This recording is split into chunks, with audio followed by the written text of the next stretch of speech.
Hello guys, स्वागत है हमारे एक और नए वीडियो में। आज हम सोलो लेवलिंग का एपिसोड नंबर 12 एक्सप्लेन करने वाले हैं। अगर आपने इस एनीमे के प्रीवियस एपिसोड नहीं देखे हैं तो उन्हें भी चैनल पे चेकआउट करना ना भूलें। एपिसोड के स्टार्टिंग में हम देखते हैं जिन्हों वो सब सोल्जर से बहुत ही मुश्किल से लड़ रहा था। उसका स्टेमिना वगैरह सब खत्म हो चुका था, वो पूरी तरह से थक गया था। वो बेयर हैंडेड ही उन सोल्जर से लड़ रहा था। वो उन्हें इतने पंच मारा था कि उसका खुद का हाथ फटने लग गया था।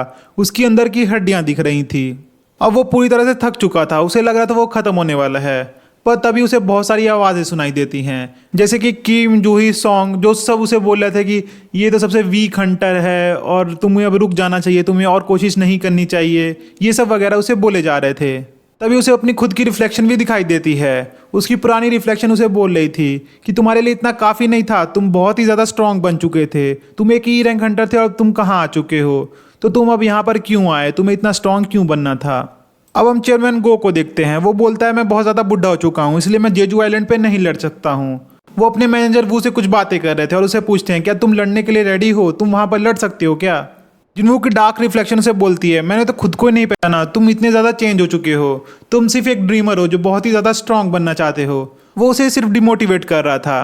तभी हम देखते हैं वो सोल्जर जिन्वू को मारने के लिए रेडी हो जाते हैं।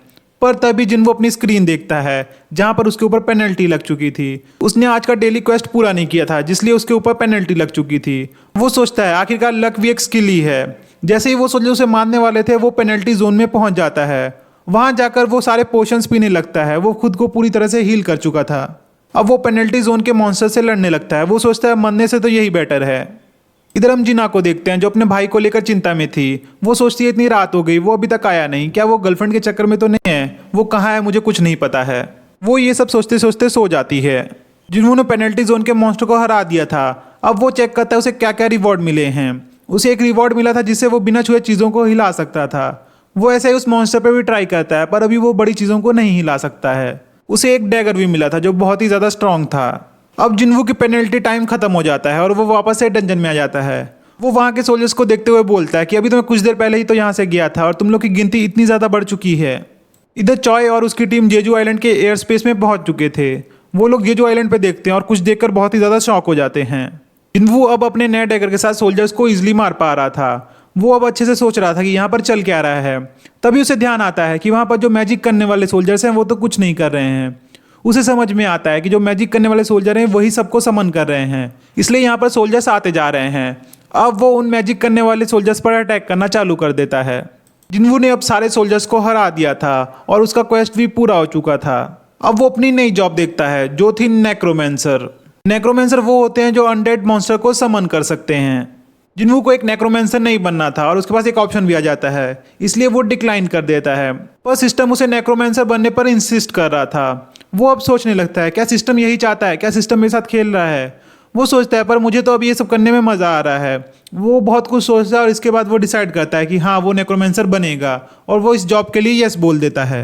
इधर सुबह हो चुकी थी। चेयरमैन गो और मैनेजर वो सोचते हैं कि अब तक वो लोग तो जेजो आइलैंड पहुंच चुके होंगे।